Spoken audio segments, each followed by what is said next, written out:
स्थिति। संपूर्णता का स्थिति, इसके बारे में बताने वाला हूँ। हम सभी बहुत महान हैं। हमारा लक्ष्य संसार में सबसे महान है। भगवानुवाच, गीता में लिखा हुआ है, अपनी संपूर्णता के स्थिति को कभी नहीं छोड़ना। बातें तो आएंगी और चली जाएगी, परिस्थितियाँ भी आएगी और चली जाएगी। यह सब विनाशी है, जाने वाली है, परंतु हमारी संपूर्णता की स्थिति जो है संसार के अंधकार को दूर करेगी। जब हम अपने संपूर्ण स्वरूप में स्थित हो जाएंगे तो मानो पूर्णिमा के चंद्रमा की तरह इस संसार में रोशन करेंगे। यह हमारी गहरी काली रात जो है समाप्त होगी। हमारी संपूर्ण बहुत बड़ी, हमारी जो संपूर्णता है वो बहुत बड़ी चीज़ है। संपूर्ण परफेक्ट तो एक शिव बाबा है, दूसरे नंबर पे ब्रह्मा बाबा, तीसरे नंबर पे मम्मा है जो जगदम्बा सरस्वती है। बाकी हम सबको परफेक्ट बनना है। तो इस स्थिति को, महानता को हम समझे। संपूर्णता अर्थात योग में संपूर्णता, पवित्रता में संपूर्णता, सभी धारणाओं में भी संपूर्ण स्थिति को निरंतर एक रस रखना। इस संसार में रहते हुए भी यहाँ से डिटैच होकर, उपराम होकर रहना, यह हमारी संपूर्ण स्थिति है जिसमें मन पूरी तरह से शांत, प्रसन्न और ईश्वरीय नशे में है। व्यर्थ से पूरी तरह तो मुक्त है ही, लेकिन साधारण संकल्पों से भी बहुत मुक्त, काम काज के संकल्प में भी बहुत कम और यादों में रहेंगे। जितना कार्य के संकल्प कम होंगे उतनी हमारी संकल्प शक्ति शक्तिशाली बनकर कार्य को सफल करेगी। तो अपनी एक सीट बना ले। मुझे साक्षी भाव में रहना है। यह मेरी संपूर्णता की सीट है। मुझे सदा आत्मिक स्वरूप में रहना है। यह मेरी संपूर्णता है। मुझे अचल, अडोल और एक रस रहना है। यह मेरी संपूर्णता है। इसमें नीचे मुझे नहीं आना है। जीवन में जब कुछ भी बातें आए, टेंशन देने वाली बातें आए, मन को भारी करने वाली बातें आए, तो भी हमें अपने को श्रेष्ठ स्थिति में ही शक रखना है। यह हमारी श्रेष्ठ स्थिति संसार की भी परिस्थितियों को समाप्त करेगी। यह स्थिति महान चीज है। हम इसके महत्व को समझें।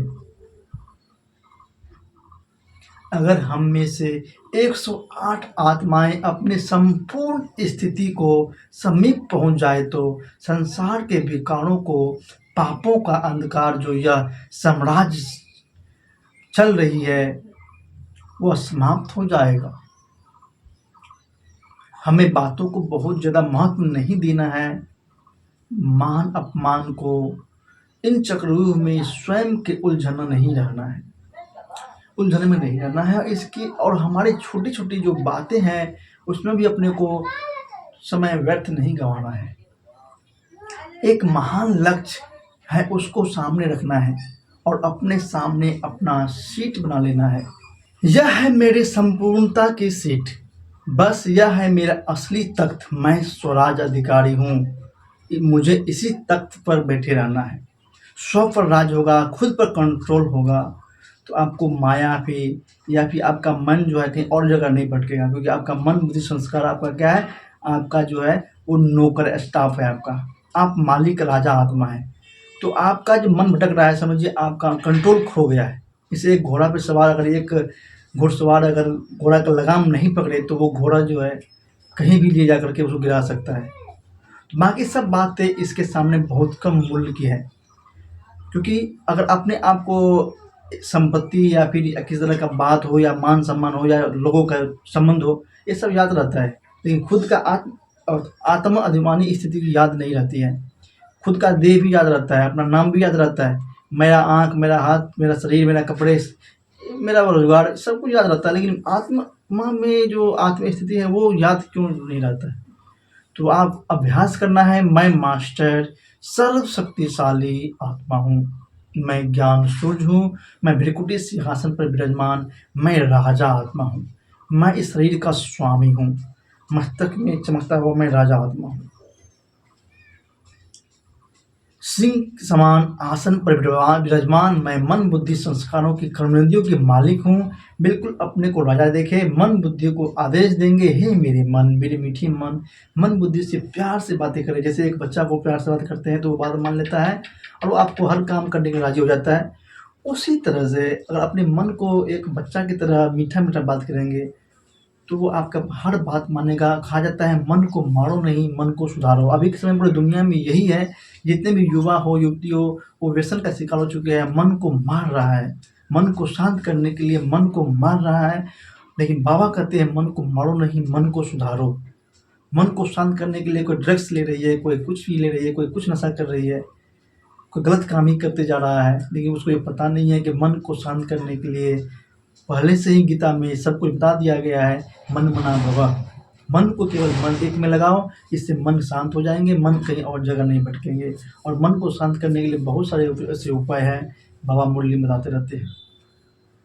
मन से बातें करना है, हे मेरे मीठे मन, 63 जन्मों से आपने बहुत भटके हैं, बहुत यज्ञ तप माला जाप हवन जाप सब कुछ किए, भक्ति की भावना किए, शास्त्र पढ़े, फिर भी आपका मन अशांति रहा, ठहर नहीं रहा। अब भगवान मिला है, अब मेरे मीठे मन उसी के याद में रहो। बुद्धि से भी ऐसे ही बात करना है। इस तरह से क्या होगा, आप इस शरीर का मालिक बन जाएंगे। अपने अंदर एक श्रेष्ठ भावनाएं संपूर्ण प्योरिटी की धारणा करना है। अब तुम्हारे अंदर जो है, मुझे मेरे शिव बाबा को मन के अंदर बैठाना है, अपने को क्लीन करना है, सफाई करना है। तो मैं स्वराज अधिकारी आत्मा हूँ, इस गुड फीलिंग के साथ हमेशा रहना है। मैं अच्छा महसूस कर रहा हूँ, ऐसा करना है। भगवान को प्रति आभार व्यक्त करना है, धन्यवाद करना है और भगवान का शुक्रगुजार करना है, कृतज्ञ रहना है कि भगवान ने मुझे चुन लिया। भगवान को मैंने नहीं चुना, या दुनिया के जितने भी ब्राह्मण परिवार जो भी आत्माएं हैं वो भगवान को नहीं चुना है, भगवान नहीं उसको चुन लिया है। आप भगवान को नहीं छोड़ सकते हैं, भगवान ही आपको नहीं छोड़ रहा है। तो ये कभी मत छोड़े कि मैं इस संस्था में हूँ या फिर कुछ दिन किया, कुछ दिन रहा फिर छोड़ दिया, ऐसा कुछ नहीं है। आप छोड़ भी नहीं सकते हैं, क्योंकि भगवान के आपके ऊपर पूरी तरह से आशीर्वाद है। भगवान ने ही आपको चुना है लाखों और करोड़ों में। भगवान की तो कहते हैं गीता में, मुझे जो है कोटों में भी कोटों और करोड़ों में भी कोई ही ऐसा है जो बिरले ही मुझे पहचान पाते हैं। तो भगवान ही उसका आशीर्वाद है। समझिए कि भगवान ने आपको चुन लिया है और वो अपना कार्य करवा रहा है, उसमें आपको भी राजा महाराजा बनने का मौका मिल रहा है। क्योंकि अगर आप भगवान का बात मानेंगे, क्योंकि गीता में भी लिखा हुआ है, कुरान में लिखा हुआ है और बाइबल में हर तरह से लिखा हुआ है कि क़यामत का समय आने के बाद जो है ये दुनिया में परमात्मा का दिया हुआ जो बगीचा है वो आएगा। तो उसमें जाने के लिए आपको परमात्मा का जो पवित्र वचन है वो अगर सुनेंगे तो आप भी पवित्र बन जाएंगे और पवित्र दुनिया में जाएंगे। तो यही है, मैं स्वराज अधिकारी आत्मा हूँ। दिन भर में मन ही मन